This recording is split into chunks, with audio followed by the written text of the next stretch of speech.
Olá, pessoas lindas, abençoadas, sejam todos bem-vindos. Hoje eu tenho um relato novo para vocês. Esse relato é mais curtinho, de uma das seguidoras aqui do canal, que acompanha a gente também no estudo bíblico, nas imersões. E ela trouxe aqui a continuação. Eu comecei a ler, mas eu não terminei, então vim já gravar o vídeo para vocês, tá numa correria. Pessoal, a nova turma do curso de formação em terapeuta está chegando, vai ser no dia 22 de agosto e quem fizer a inscrição até o dia 15 agora de julho, manterei o valor das outras turmas. Já era para ter mudado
Ele vinha para minha casa falar mal de mim com os meus familiares e ele conseguiu colocar a minha mãe contra mim. Ele mandava mensagens para as minhas irmãs, minhas primas, amigas e sempre dizendo que eu era preguiçosa, não fazia nada.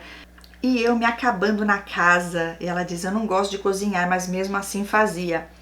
Eu cresci ouvindo meus pais me chamar de preguiçosa e essa palavra me deixa irritada e ele descobriu isso e usava só essa palavra com todos para me irritar e conseguia sempre.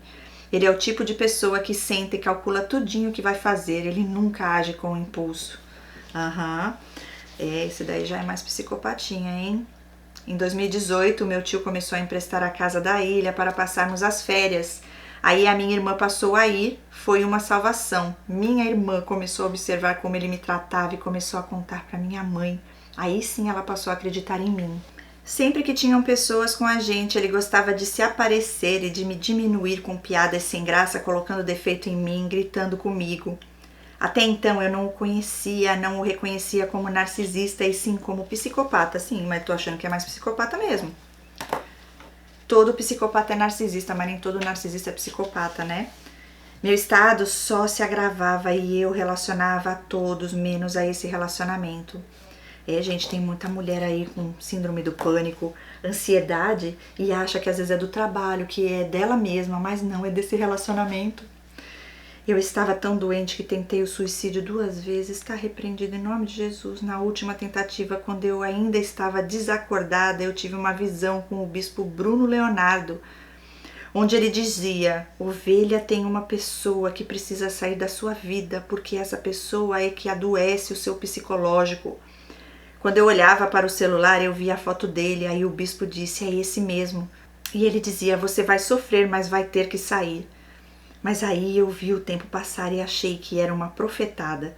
Bom, os anos se passaram, continuaram as brigas, meu estado piorando com o desemprego, então eu me tornei totalmente dependente dele. E deixa eu falar da família dele. Ele é aquele tipo de homem que tudo corre para contar à mãe. E eu adotei a mãe dele como se fosse a minha. A irmã dele trabalha com telemarketing e certa vez me perguntou se eu não queria trabalhar como telemarketing, mas os meus terapeutas e psiquiatras eram contra. Aí, certa vez, ela disse que não fui porque eu queria ficar nas costas do irmão e da minha mãe. E isso me deixou tão triste que eu comecei a me afastar. Agora, em 2025, surgiu uma vaga para telemarketing e eu fui. E na minha cabeça, eu só ouvia a voz dela dizendo que eu não ficava porque não queria. E eu resolvi ir, mesmo minha terapeuta sendo contra. Resultado, quase surtei, não aguentei e tive que sair. A mãe dele, oh meu Deus, sabe aquela velhinha boazinha? Mas acho que na verdade ela está em busca de alguém que fique com ele, porque o mesmo está envelhecendo e não poderá contar mais com ela. Já que ela também é idosa e via em mim uma presa boa, não gostava de andar nas portas dos outros, não era de muita conversa e com a doença me isolei ainda mais.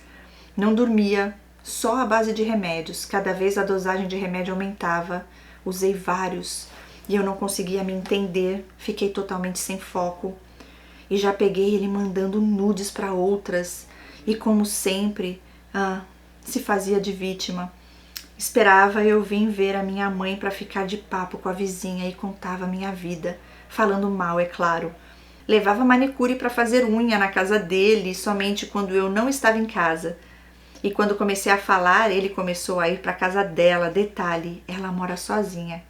Ia para a academia e lá ele se tornava o personal das gatas da academia. Meu Deus, um cara acima de qualquer suspeita, muito educado, prestativo e etc. Certa vez ele me acordou com água gelada no rosto, me chamava de gorda, ruim de cama, sendo que ele, malemar, conseguia manter uma ereção. Quando ele me via feliz, rindo, ele ficava com raiva e quando ele me via triste, o semblante dele era de alegria. E certa vez eu achei por 2 vezes o tal do Todala, sendo que ele nunca usou comigo. Tadala, desculpa, é um tal de Viagra por aí. A minha psiquiatra uma vez disse que precisava falar com ele e ele me respondeu, diga a ela que sente e espere. Mas quando foi uma vez, se mostrava tão bonzinho que eu ficava achando que a médica não acreditaria em mim. A minha irmã sempre me acompanhava e dizia à médica que um dos meus agravantes era ele. A médica falou com a minha irmã para não deixar os medicamentos comigo, porque era com medicamentos que eu tentava o suicídio. mas ele fazia questão de deixar tudo perto de mim, ser das trevas. Em 2024, tive muitos baques emocionais, então em dezembro saí para uma consulta psiquiátrica e de lá fui para um internamento psiquiátrico, onde permaneci 15 dias. Ele ia me visitar e só dizia que eu precisava trabalhar. Prestou toda a assistência, ia me visitar, ligava e etc. Após a crise em que fiquei internada, ao chegar em casa, mesmo o médico orientando guardar os remédios, ele deixou os mesmos bem na minha frente. Eu ia tentar o suicídio mais uma vez, mas comentei com uma amiga e ela avisou a minha irmã que conseguiram evitar. Aí ele escondeu os meus medicamentos e eu fiquei prestes a dar crise e foi Deus que colocou a mão. Quando pedi os remédios para não dar crises, ele falou: você não tem nada, você está viciada em remédios e o que você tem é preguiça. Meu Deus do céu. E não me deu os remédios e ele sentia prazer em me ver sofrer.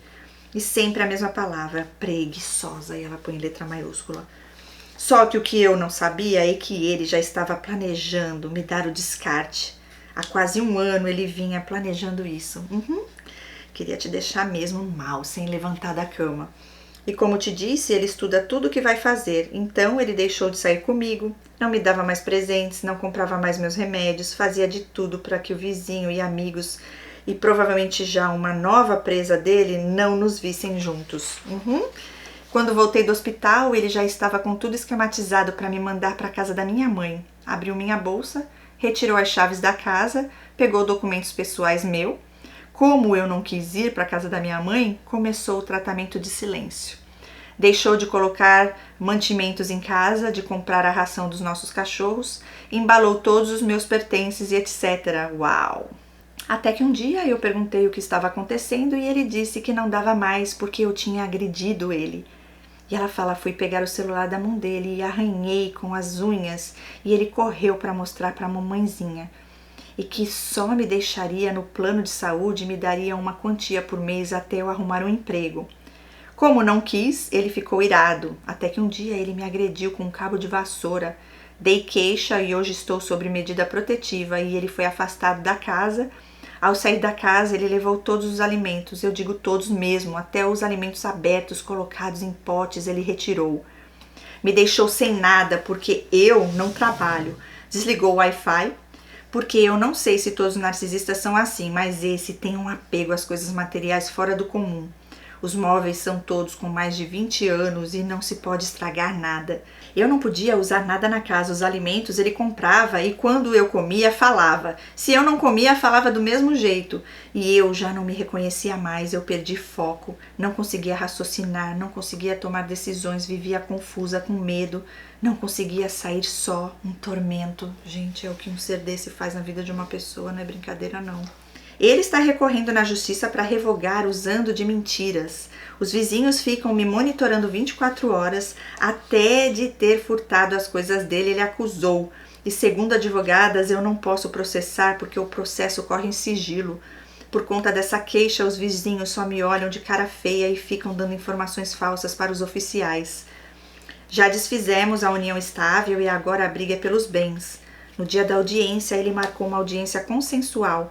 Só que eu nem sabia, fui intimada em cima da hora. Ele foi tão certo da vitória que ele tem carro e moto e na justiça ele disse que não tinha nada disso. Minha sorte foi que consegui uma xerox dos documentos e agora diz que não abrirá mão da casa porque eu não tenho direito. Eu nunca pensei que pudesse existir no mundo um ser tão miserável e mentiroso.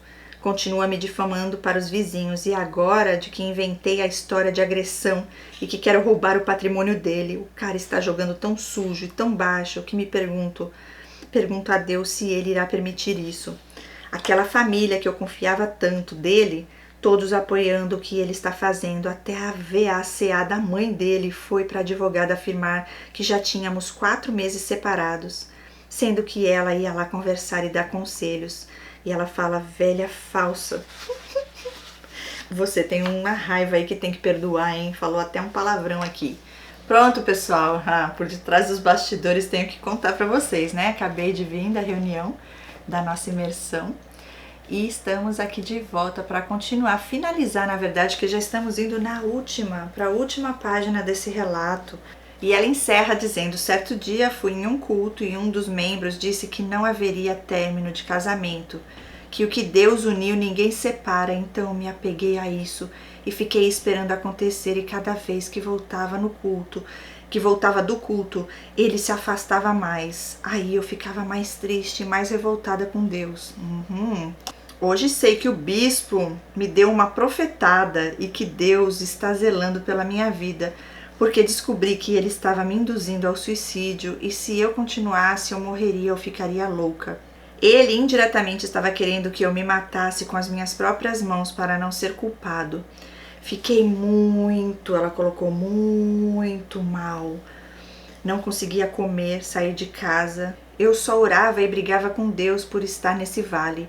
Ainda não me recuperei porque a gente entra em abstinência e não é fácil lidar com a dor do abandono. Mas já entreguei para Deus e agora só me resta agradecer pelo livramento. E ela escreve livramento em letra maiúscula.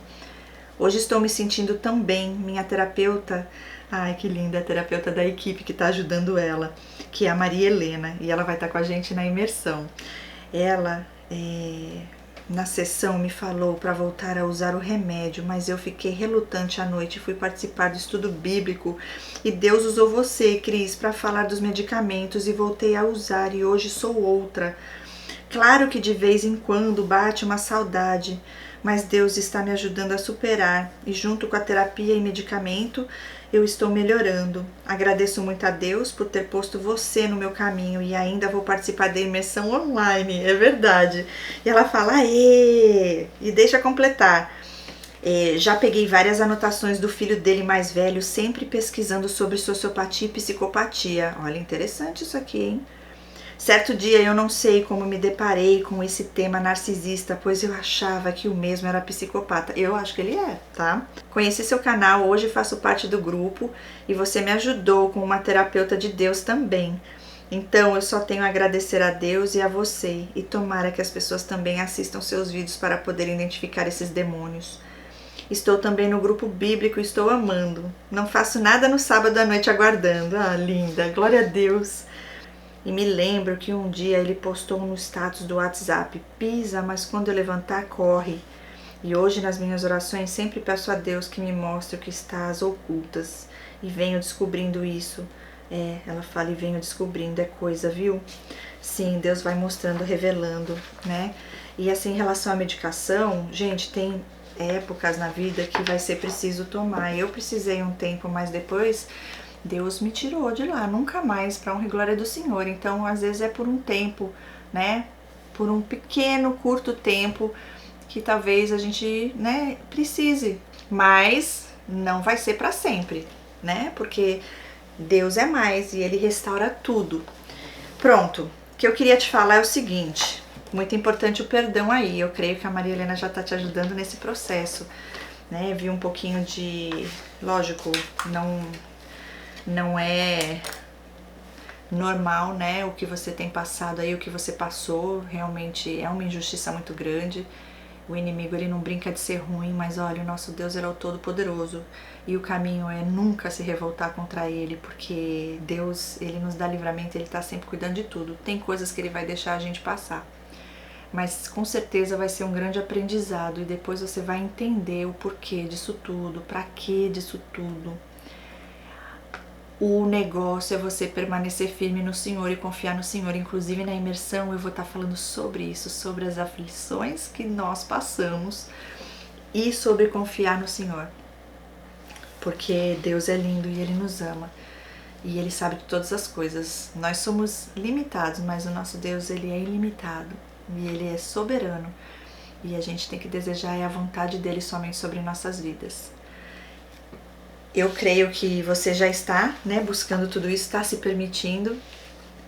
Deus vai te curar, né? Ele vai tirar toda essa dor, todas essas feridas, Ele vai cicatrizar uma por uma. Se você continuar firme, você vai ver. A vitória é garantida.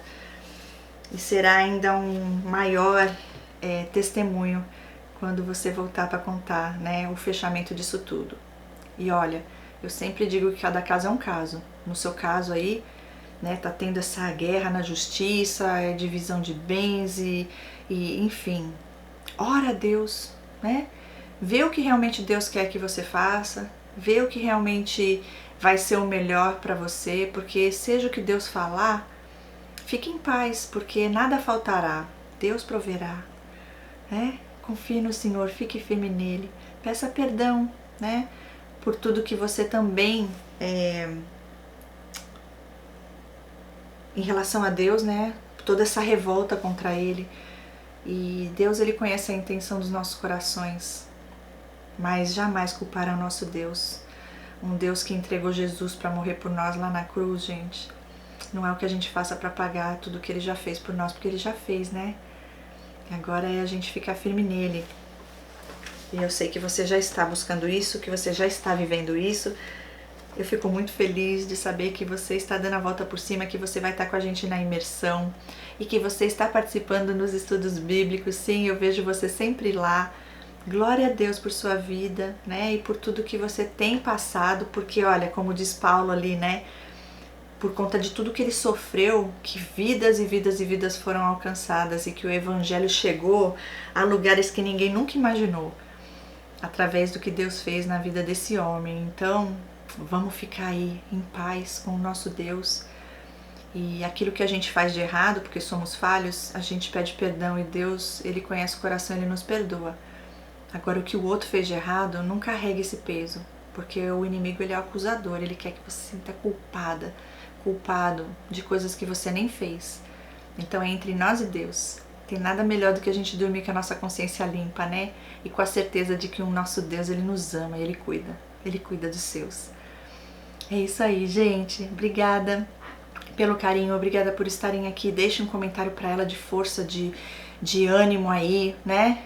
Eu não sei o que Deus vai fazer através desse processo aí na justiça, né? Se ele vai falar para você perseverar em relação a isso, ou se ele vai falar para você larga a mão, deixa de esmola para esse ser. O mais importante é você estar livre, porque nós somos libertas e livres em Cristo Jesus.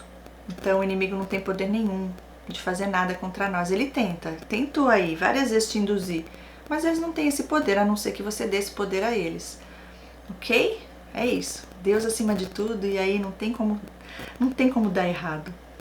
A vitória é garantida. Beijos a todos, fiquem com Deus e nos vemos em breve no próximo relato. Até lá, tchau, tchau.